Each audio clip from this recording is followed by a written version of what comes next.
What's up, folks? Welcome to another episode of Bearded Wholesome and All Things Baltimore. I'm the host, Matt Trigger. With me tonight is a very special guest of mine, all the way, from Baltimore City itself.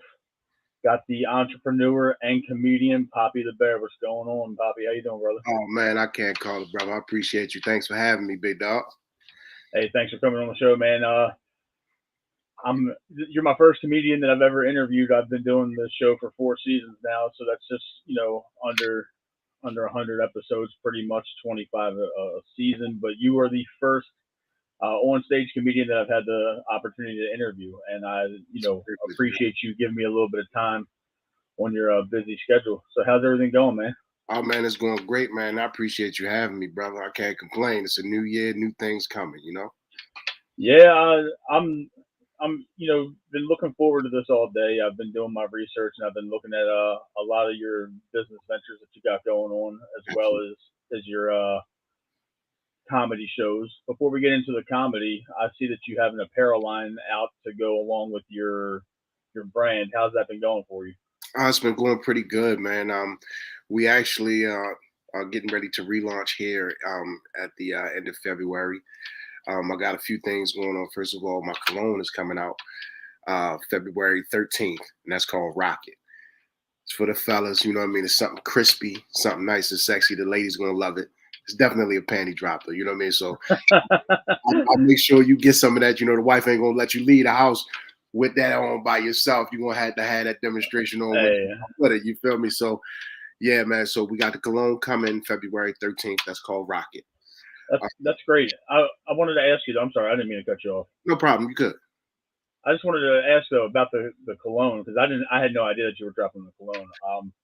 How do you go about testing that out? Now I know that it's a male cologne. Do Right. you do you do like a study group or do you do a focus group where you have both male and female people testing it out, or how do you go about the creation of it and the marketing of it? Okay, so this cologne is actually maybe a year and a half, 2 years in the making. Um, Okay, so I do both. I'll do a test group of just guys that I give it to and get their feedback from it. And I also do a couples testing. Get 10 couples, give them, the cologne, and see what the wife's response to it is. And once I get a good response from it, man, it's a go. I mean, literally everybody that has smelled it, has worn it, they love the response. The wives love how their husbands smell. They don't want to let them leave the house by themselves with that type of cologne on. So it's definitely something that I'm looking forward to dropping and that I'm bringing it to the world, man. and I know that's a very unique line to get into in terms of product and advertising and just the shelf space. If you're going to actually go into a brick and mortar store to sell your brand, I know it's a daunting task because it's pretty much the world of makeup and cologne where you gotta get in where you fit in kind of Right. situation. So you said it's been in the making for 1.5 to 2 years. What what is the process? Do you got to go and get the ingredients individually? Because I've never really had So the for me, opportunity to ask anybody. right. So for me myself, I do what you call chemical breakdown, Okay, um, and just go step by step. Different ingredients, different essential oils and stuff like that to make a unique smell. And once I come up with that unique smell, my wife, she has a great nose for scents and things of that nature. She also has a body butter line, Shimmy's Bliss Body Butter Bar. Got to shout that out, shameless plug, for the no wife. problem, man. No problem. That's Yeah, all. she It's has about you tonight. yeah, but she has a skincare line, so we kind of test those smells out, in between the two of us and bounce ideas off, So it's definitely something. It's I put it like this: it's my baby.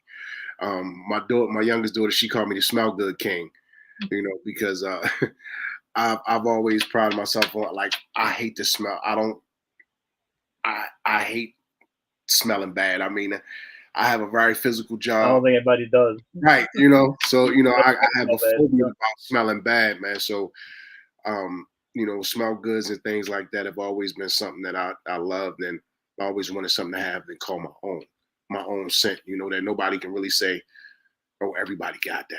I wanted to make it something exclusive. You know what I mean? Now, do you have to go through any type of regulatory measures with any, with putting out a bottled product or the singular line? Do you got to go through like the FDA or Just like anything similar to that? it's no, as long as there's no animal testing and nothing like that, and you just have to go through licensing. That's it. Is it difficult to obtain those type of licenses? It's not. You just got to do the research on what type of product you want to get done. Um, there are several different categories to go through. I can post it in the comments after the show is over. It's a website you can go through. It's a licensing process for any type of foods, bottled goods, clothing, all that type of stuff. All that stuff is right here at the tip of your fingers, man. It's that easy to get it done. That's cool, man. I've never really had anybody that's been in that type of business before. A guy I previously interviewed from Baltimore, Tavon Mason. He played with the Jets back in the '90s. Okay. He has a beard butter business, and he told me how he went about getting the ingredients and how he had to go through the chemical compound breakdown, like you were talking about, Right. and it's just always interesting to see that in what is a predominantly a female-driven industry to Right. see male entrepreneurs go that way is a cool thing. So It's it's all about doing your research. That's it. absolutely, yes, absolutely. You got to do your research. Yeah, I don't blame you at all for taking your time with it because some people would just want to rush it out to get it out. But 2 years is a very long time, and I know that it's a lot of intricate details that you got to go through to make sure you get it right. Because I'm assuming in that line of product, you get one time to fail, and that's about it. for sure. One rash and you done. Right, and word of mouth spreads, and with social Absolutely. media, Absolutely. you, Can't use leaving stuff. reviews and stuff. Yeah, you can't use the cheap stuff. You got to go all out for what you're going to do, man, especially when it comes to people in their body. And people are so finicky, especially here in Baltimore. You know what I mean? We so finicky, with what we like and what we gravitate to. If it's not right on the first time out, you might bury yourself. So I definitely want to put something together that's real sexy for the home team, and make everybody a believer in what it is, man. So Rocket, February 13th, day before Valentine's Day, man, is dropping. That's a nice little marketing ploy right there. Absolutely. That's aiming towards the female demographic to where they need something quick and something Absolutely. ready to go for their significant other. So that's a good strategy right there. I wanted to ask you though, because we're coming off the heels of the pandemic, and you being a businessman, but with the clothing and with the cologne, has that slowed you down in terms of releasing, everything that you wanted to put out for your business? To be completely honest, man, my business thrived in the pandemic, and that's actually where my business was born. Um, I am a mechanical engineer by trade. Okay. Um, so at the time, I was working at McCormick Spice, Up in Hunt Valley. yeah, as a machine operator out there, and I was trying to figure out something, how do I get some extra money, send a third, woo, woo, woo. Me and my wife got to talking, and I was like, well, I could do t-shirt business. Then the PPP situation and all of that type stuff came up. So, excuse me, I started doing some research on that. A friend of mine gave me some information, showed me how to fill a paperwork out legally. You know what I There mean? you go. You know, Hey, a lot of people are in trouble with that right now. yeah, so I was able to get a couple of dollars to help me fund my business, and Billionaire Bad Apparel was born, man. And I tell you, from the time I set up shop until things slowed down, man, it was amazing. I mean, I didn't know what was going to go on during the pandemic, but the entire time during the pandemic, I was working. Private orders, So was I. Yeah, private orders, coming up with different designs, and I was doing all this stuff on the fly. So my very first year of business was the pandemic, but I was just throwing stuff out there.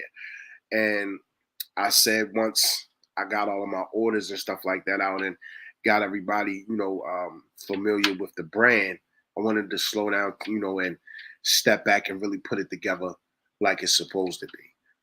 So I took a break from it for a minute, did some upgrades on the designs, got some new equipment, and we about to jump back out there, man, because it's money to be made, man, and people love fashion, so it's like I gotta have it, and the merch, me being on stage as far as with the comedy and everything, I always try to wear something from the clothing line, from the brand, and a lot of people ask about it, so. That's it. That's my other avenue right there, and I got to get it done. I would imagine it's not easy, you know, doing so many different things. I know you said making money is the objective, obviously. Um, with you being a mechanical engineer, I'm sure that your attention to detail and having a smooth operation is a blessing and a curse simultaneously because of the way you're hardwired because of your profession Right. that you don't want to shortcut anything on the business end because then it can fall back on you in a negative manner. Absolutely. I'm gonna tell you, I'm ex-military as well, so Okay. I critique just about everything that I put out. You understand? I know I'm my worst critic.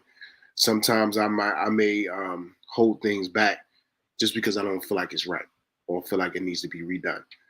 Somebody might see it and say, "Oh, I like that," and this, that, and the third, and I'm like, "Nah, it ain't right." So with me wearing so many different hats, man, I put it to you like this: it's one of those things where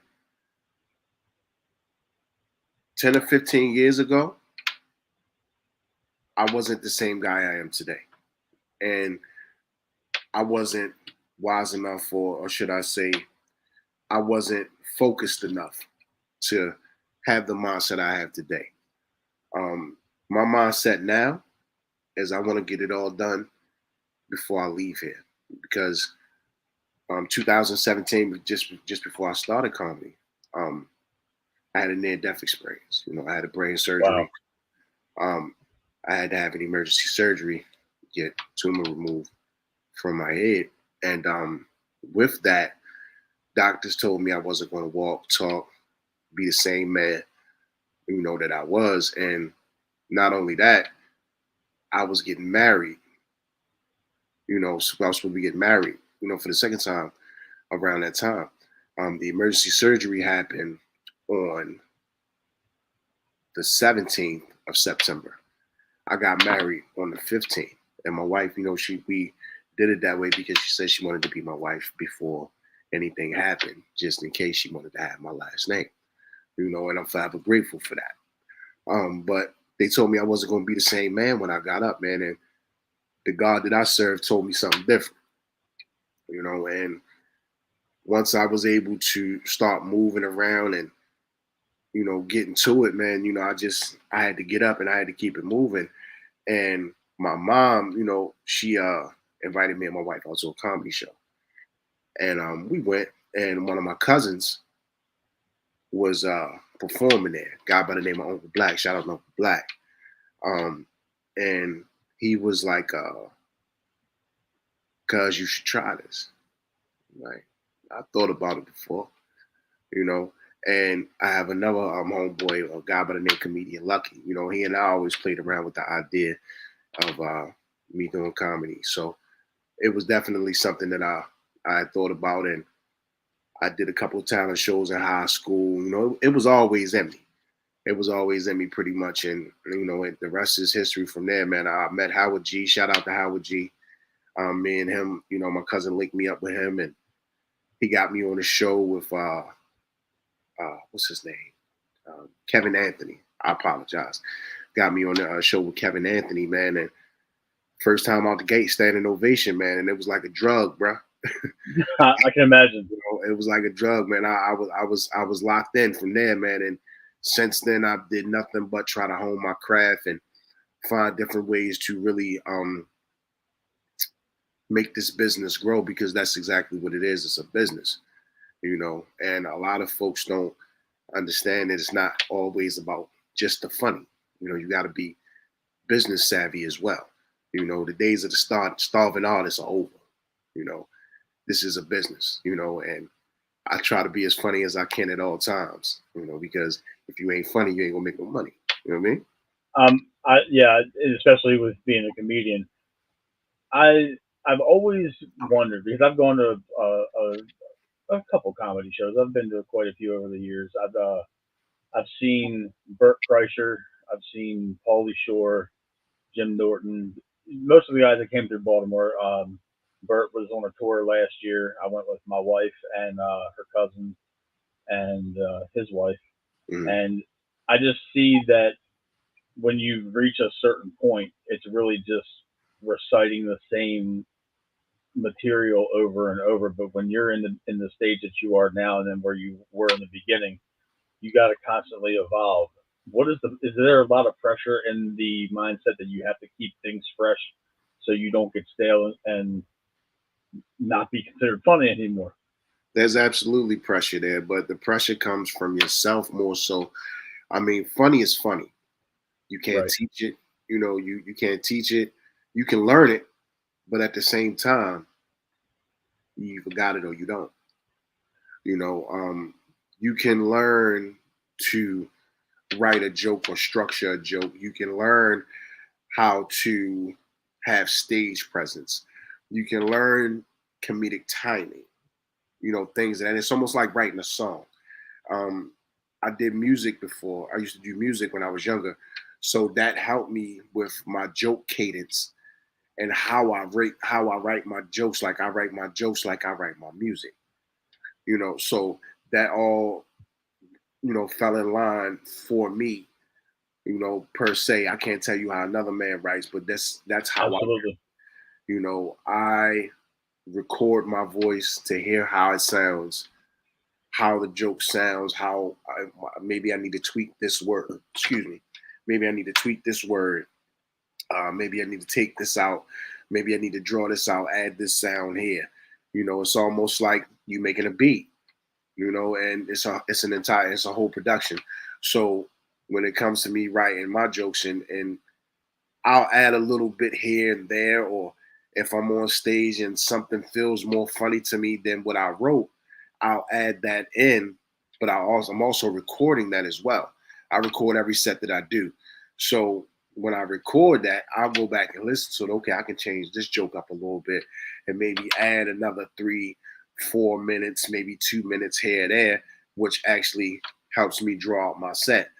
The set I started out with is actually the same set I still have now. It's actually just progressively drawn out. I started out with 5 minutes worth of material. Now it's 45 minutes worth of material. But it's all things that I've been through in life. But I was able to intertwine all of those things through the way that I wrote that joke, the way that I wrote that first joke. I wanted to pick your brain about something when it comes to this applies to everything, not just the comedy aspect, but more so amplified in the comedic field with everything being so PC and everybody seems to be getting offended by everything these days. Have you had to alter your style at all, or have you really just kind of kept it smooth sailing to where you don't really go off the deep end on anything that might be considered offensive? I never I never edit myself. Okay. And the reason I don't edit myself because I'll rewind. I was that guy in school that if you picked on the little guy, if you were the bully and you picked on the little guy, I would confront you. Okay. The little guy was mostly my friend, right? And me as the little guy's friend, it was my duty to protect him from any bullies, right? Hmm. So fast forward, comedy is a love of mine. It's my heart. It's in my heart. It's who I am. I can truly say that at 40, I didn't find out what my real calling was until I was damn near 40, right? And that's comedy for me. So when you tell me I can't touch a subject, see what offends one person may uplift another, right? That's a So very good point. I could tell a joke about, let's say, special needs folks. The way I write that joke is not putting them down, it's uplifting. I'm including them in the conversation because if you talk to anybody when you at a show, you done talked about everything or everybody in that show, but you haven't said anything about their particular group. These people will confront you. Hey man, you talked about this, that, and the third, but you ain't say nothing about so and so. I feel offended that you even felt like you had to not talk about us. So therefore, I leave nothing on the table when it comes to writing jokes. I don't care about cancel culture because at the end of the day, I have a tree. At the end of the day, I can still feed my family if you cancel me. And at the end of the day, there are people that love what I do. So it's not about mainstream or anybody that doesn't like what I do not giving me a shot. It's about the people I that love what I do. Because when I go on stage or the shows that I get booked for, these people book me because they want to hear that shit. They want to hear that. They want to hear that twang that I talk to. You understand what I'm saying? They want to hear that. So I'm not worried about uh, being politically correct with these folks because these are folks that book me to see me. They've seen me somewhere before. I'm not, huge on social media or anywhere else. They've seen my stand up. They've seen my style of stand up. So they know what I'm capable of and they know what I do. So at the end of the day, when they buy that ticket, they know what they get. Okay, how does it really? I know that you said okay. So you say you're not really big on social media. You do have a pretty solid following on social media, even though that you are not necessarily 100% active every day. Do you think that hinders you, or do you think that gives you more authenticity that you don't let that be the driving force behind your content? Um, I'll say this: social media is very tedious. It is something that you have to put a lot of work into. Yes, Now, you do. yeah, you got to put a lot of work into it. Now, me myself, I talk to a lot of younger comedians, and they always tell me, you got to make your social media presence. You got to put your social media presence. So here recently, I've been making that work, and also shout out to my man comedian Woody, one of the fat boys of comedy. Um, he also you told me like, man, you got to put these videos out here because this is how people find you, and this is how your fan base grow. So it's an important piece of what we do. I try not to make it my focal point because I want my focal point to be my stand up. But I'm also conscious of the marketing. The social media presence is good for the marketing of the shows because I can word of mouth sell 300-400 tickets. That's no problem.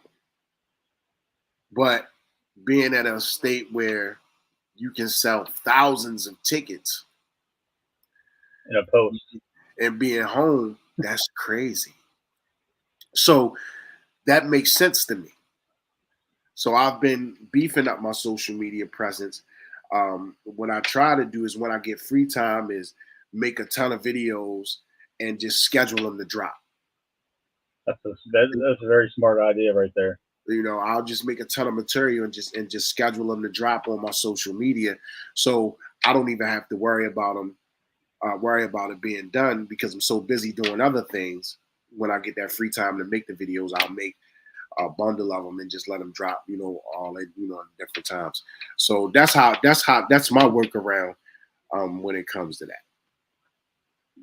Has comedy afforded you the opportunity to travel and perform your craft at the same time? Have you been getting out to more like East Coast shows, or have you traveled, through the West or Midwest, or have you been really just focusing your energy in the DMV or just the immediate areas? To be honest, my main focus, like I said, I'm only 6 years in. That's still quite a few years. Yeah, yeah. I've done a few shows in PA. That's as far as I've gotten so far, paid wise. Um, my main focus is making my name ring out in the DMV, particularly Baltimore. I need my hometown. I say it like this: if I got the home base locked in, I can't lose. So when it comes to that, this will probably be my last year really focusing on Baltimore itself. I'll be shooting my comedy special, my official comedy special here in the next few months, and that's called the Poppy the Bear Experience. It's definitely gonna be something dope. I'll make sure you get tickets for you and the wife, so you guys can come out and enjoy yourself as well. But it's I gonna be appreciate that. something. Oh no problem. It's gonna be something special that I want to have to introduce myself to the world. And I want to do that before I venture out to the bigger cities and stuff like that. Like I've been in contact with people in New York and Philly, New Orleans, Atlanta, places like that to come down and do shows. But me myself, until I'm actually comfortable in on the business side of what I want to do, I don't want to venture out until that's done. So it's all strategy. So, are you doing all this yourself? Are you booking the shows, the travel? Do you have anybody assisting you, or No. you a one man show?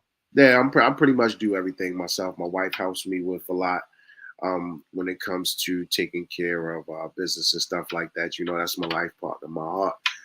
She's very savvy when it comes to that type of stuff. So she helps me out with a lot of those things that I may need help on as far as the booking.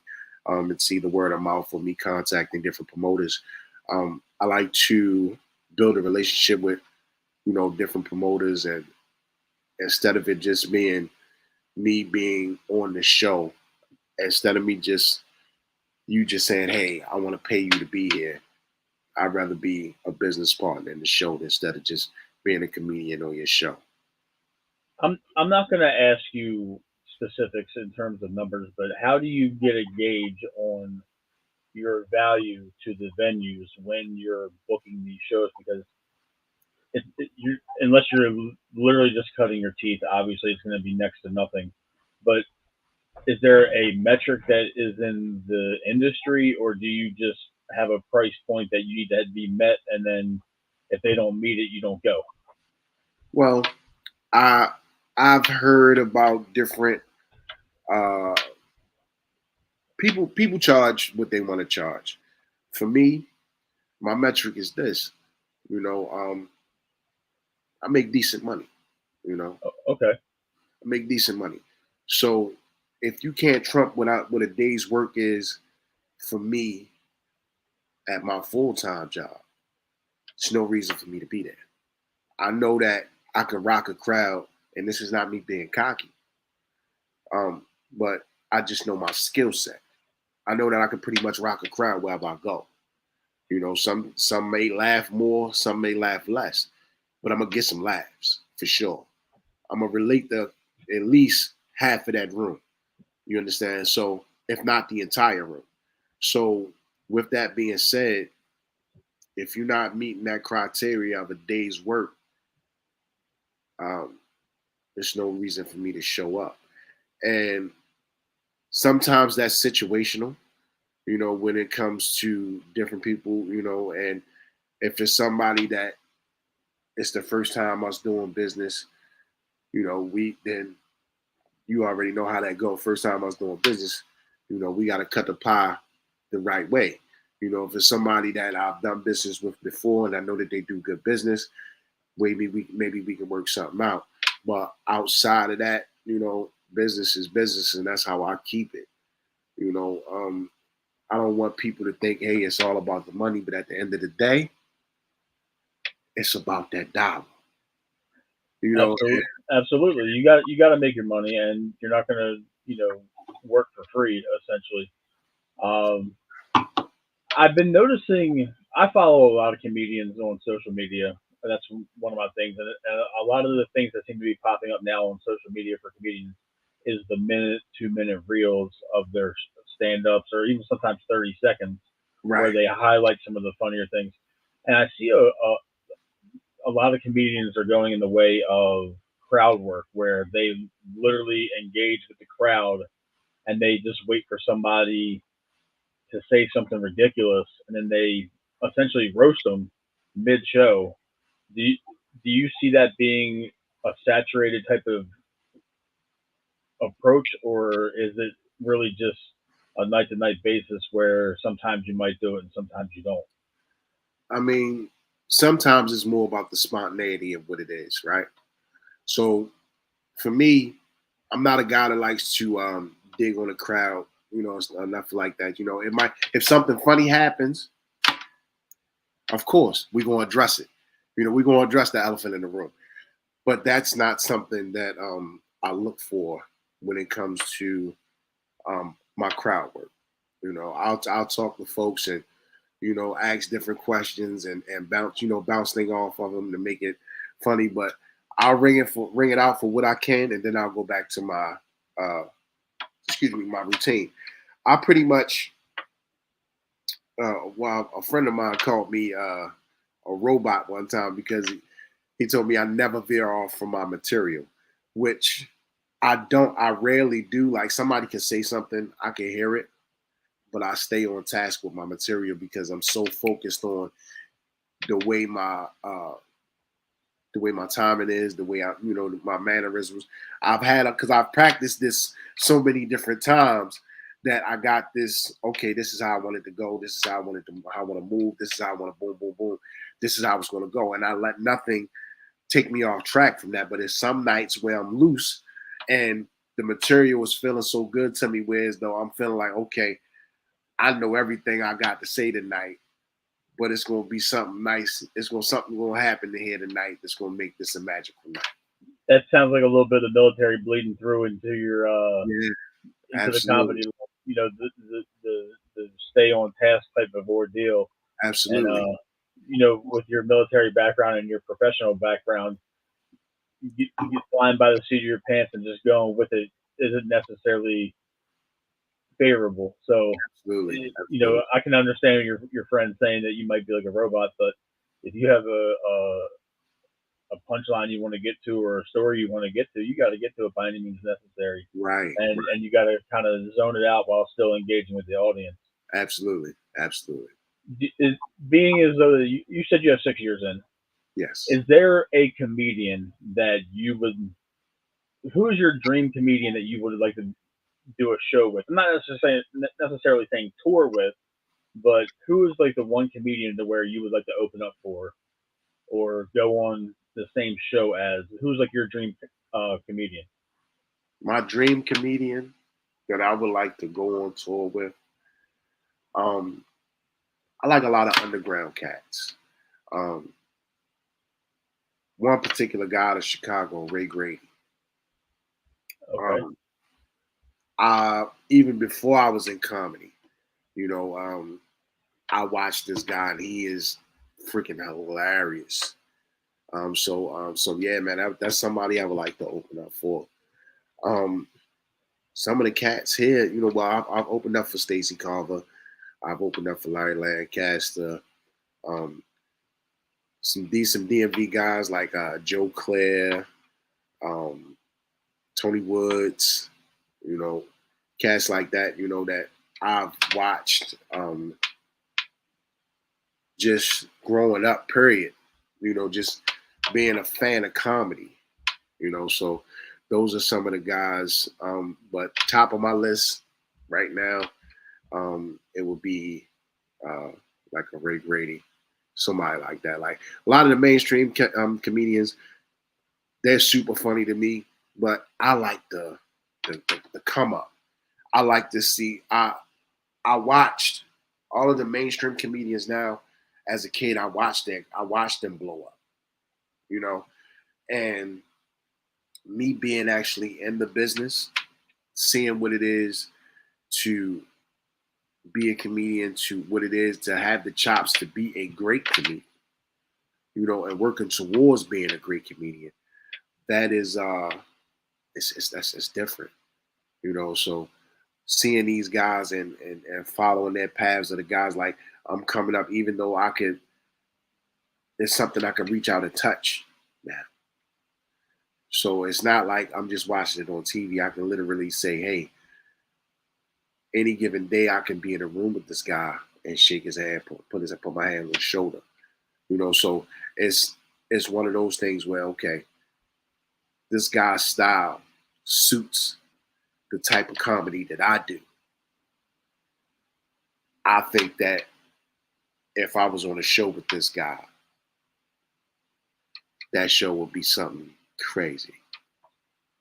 I respect that you like to see the grind and follow it. Follow these folks all the way through. I know that one of the bigger comedians that's come out of Baltimore recently. I think she's on Wild and Out. Just hilarious. Yeah, that's hilarious. Desi Alexander, that whole Yep. crew, man, salute them. Shout out to them cats, man. Fucking hilarious. I definitely dig them. Jess is, well, I guess we in a different age demographic. Right. So I mean, everybody loved Jess. Don't get me wrong. And what I do, I get a mixed crowd as well. But I veer towards the way my jokes, the older crowds kind of gravitate to me more. And I gotta make, and that's something that I'm working on as well as mixing that up. Doing what we do. But Do you find it a little more difficult to gear your content to the younger generation? You're in your 40s, and not at all. It's what you guys find funny, some 20-year-olds might not find funny, or they don't have the emotional maturity to really understand what you're joking about. Yeah, well, what gives me an edge on that is I got kids in their 20s. Okay. So I got my daughters, they we locked in, so certain things I'll run past them, or they might give me an idea and say, hey, woo, woo, woo, do this, do that. I'll run the material past them, see if they like it. If it's funny to them, 9 times out of 10, most of the people in their age demographic could get it. You know what I mean? So that's the one up I got on that. I got the inside track on that generation, and I talk to a lot of younger cats. I mentor young men in their 20s and 30s. That's a fantastic So approach. it's one of those things where I'm able to tap into that market and really see what their mindset is. So I talk to them, and just get a beat on how they feeling, and what what the atmosphere is for them as young men. So Okay. that's a little bit of edge that I have, and that's kind of how I write. Kind of switching gears now that you mentioned the mentorship, um, and I'm sure you're mentoring people in Baltimore. How do you approach that? Because you've been living in this city for your entire life. I've lived in the city my entire life. Right. We know what it is. We know the dangers that are here. Right. And how do you approach that with these younger guys that it seems like the reckless abandon is at an all-time high with these next generations after us? Right. I approach it with aggression. Same thing they met with every day in the street. See, my father, my pops, still here. God bless. And he's been in my life my entire life. And one thing my father never did, he ain't never, what should I say, pussyfoot around nothing that he had to say. My pops is 85, 150-hour working, you know, nose to the grind, no excuses type of cat. He didn't accept no bullshit from me. You understand? I have one of He, those too. right, he kept his foot in my ass and made sure that I did what I was supposed to do. So with that being said, when I'm approaching a young man on the street, I'm approaching the same way. You understand what I'm saying? Because at the end of the day, whether you got a father, whether you had a father or not, if I approach you with that soft mentality, you're not gonna receive that. I gotta approach you with the same aggression that you receive in these streets, but in a positive way. And 9 times out of 10, most of these young men out here, it's like this: either provide a solution to what's going on in my life, or get the fuck away from me. So my thing is, if I can't provide a solution to what you're doing, to what's going on with you, I'll leave you alone. But if I can provide a solution to your problem, or at least help you find a solution to your problem, then I'm a holler at you. And I That's and admirable. yeah, and that's pretty much that's all it takes, man. A lot of these young cats out here, you see them, they got their mug broke down. But if you speak to them and you actually talk to them, a lot of people shy away from them. I don't shy away from that. What's up, young blood? What's going on with you? Good? How you feeling? You straight? And all it takes is a conversation half the time. All it takes is a conversation. You talk I to them. respect that. Yeah, you talk to them and you talk to them like a man instead of talking down on them. They respect that. And if you can offer them some type of uh, situation to get them out of the situation that they're in, or even if you can make sense of them leaving the situation that they're doing to get a job. I'll give you a prime example. About 2 weeks ago, um, I was downtown. This young dude, he kept looking up, and I'm looking at him. And he like, "Oh, gee, what's the problem? You keep looking at me." I said, "What you mean?" He's like, "You keep looking at me. Why you looking at me?" I said, "First of all, young blood, wait, we gotta have all that aggression. That's one. Two, we men. So if it's something that's on your mind that you want to have a conversation about, or you feeling some type of way about me looking at you, speak on it. Nah, OG, it ain't that. You know how cats be acting out here. Woo, woo, woo. They be ready to run down, or you get your boom, boom, boom." So me and him ended up having a whole hour conversation about how he was in a situation where he was trying to take care of his son. Jobs wasn't paying enough for him. He couldn't and he just didn't feel like that was the way he was in them streets. So my solution to him was, listen, you got a kid, you can't go to jail. You can't die. You got a son. You don't want to leave another fatherless son out here. I know you might not see the worth in getting a job right now, but you having that job will keep you out these streets. It'll get insurance for your son. And it'll provide a way for you to have some type of sanity, some type of stability. So if you go to child support, they can see that you got a job. And you can fight a little bit if you got a couple dollars to get that done. You understand? And if that one job ain't working, get another job. Work 2 jobs. And I explained to him my situation where I worked two jobs. I was going from Hunt Valley to White Marsh. I was working 8 hours at one job and 10 at another. And within a week span of time, I was working damn near 100, 120, 130 hours in a week within a 5-day span because I had a vision. And that vision was to get out of financial debt. That vision was to further my family, to provide for my kids, to provide for my lady at the time. And one thing I always told them is use your job to finance your dream. Even if it's a dead-end job, go to that job every day, but make sure you financing your dream. And if you give that job 8 hours out the day, make sure you give your dream at least 4. That's only 12 hours. That's 12 hours out the day. You can sleep. The rest you only need but 3 or 4 hours out the day to sleep. If you Sound got some paper. that sound logic to the grind. Yeah. I have a question on our Facebook Live. from my friend Zach. He was on my show last night with Damon. Okay. He said, "What is your favorite show that you've done so far? That you've gotten the biggest audience feedback and just general reception? What sticks out in your mind the most?" The Fat Boys of Comedy. The Fat Okay. Boys of Comedy. Now, the Fat Boys of Comedy is made up of myself, comedian Woody, Henry Jones, and my man Big Ed Comedy. When I say these are three of the funniest guys, funniest big guys in the DMV. Our next show is in April 16th, I believe. I'll make sure I get the dates correct and I'll post it.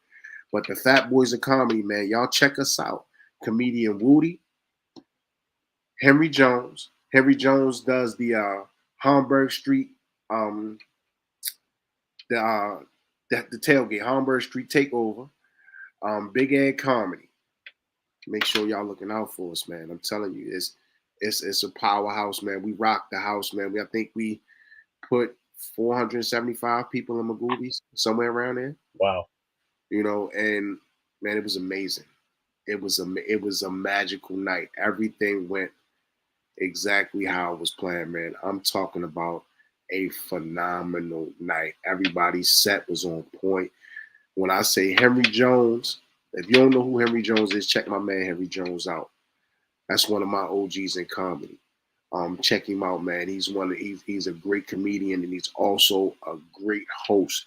Him and DJ A-Rod, those two cats together hosting a show, crazy, crazy. And they got some things coming down the pipe as well. My man comedian Woody, this dude has been viral several times over. On TikTok, Facebook, he's one of the guys that I talk to get the game from, as far as on the social media tip, things of that nature. My man Big Ed, he does a lot of corporate stuff, man. He do a lot of clean comedy and stuff like that. I'm trying to learn some things from him as well. You know what I mean? On a clean comedy tip to get me in that corporate door to see what that dollar bill look like. So it's we bounce things off of each other, pretty good. We mesh well. The chemistry is awesome. No hate, no ego. We all know we on go mode when it comes time for the Fat Boys of Comedy to rock. So, shout out to that team, man. I love you guys, man, for real. I want to thank you for giving me an hour of your time, man. I appreciate you coming on the show. Before we go to post show off air, let everybody know where they can find you on social media for your business ventures and for your comedy. Absolutely. First of all, I want to thank Matt for having me on the show, man. It's been great. I follow you, and your interviewing style is awesome, man. I love it. I appreciate that. Taking a while to learn. Absolutely. You can find me at I Am Poppy the Bear. That is IAMPAPITHEBEAR on all platforms. That's Twitter, Facebook, YouTube, Snapchat, wherever you Twitch, all of that. I Am Poppy the Bear. Cash App, Venmo, all of that type stuff. So whatever it is, that's where you can find me at. To book me, you can book me at poppythebearbookings@gmail.com. You can also reach me on WhatsApp on my Facebook fan page. If you're on Facebook Live, type in comedian Poppy the Bear, man, and give me a follow, man. I'm trying to get my followers up on there, and you can hit me on WhatsApp. I answer when you call. Ain't no problem. Done deal. Also, for my clothing line, that's Billionaire Bear Apparel. That's BILLIONAIREAPP. Shit, I forgot. EAL. There you go. There it is. What he said. Yeah. APPAREL. Yep. Yeah, Billionaire Bear Apparel. And you can find me on Instagram and Facebook with that as well. So Rocket, my cologne is dropping February 13th, just before Valentine's Day. So get your sexy on, man. Let's do it. Before we wrap up the show, man, I want to send a shout out to our boy Will that got us connected. Willie, yeah, for sure. Yeah, that's my guy. Will's a good dude. Absolutely. Thank you for joining the show again. I can't wait to see the success for the clothing line and the cologne. I will make it out to the show when you, are back on tour. Whatever one you want to have me come through, I will. But thanks again, man, and we'll wrap this up in post show. All right, man. I appreciate you, man. Have a good one, y'all.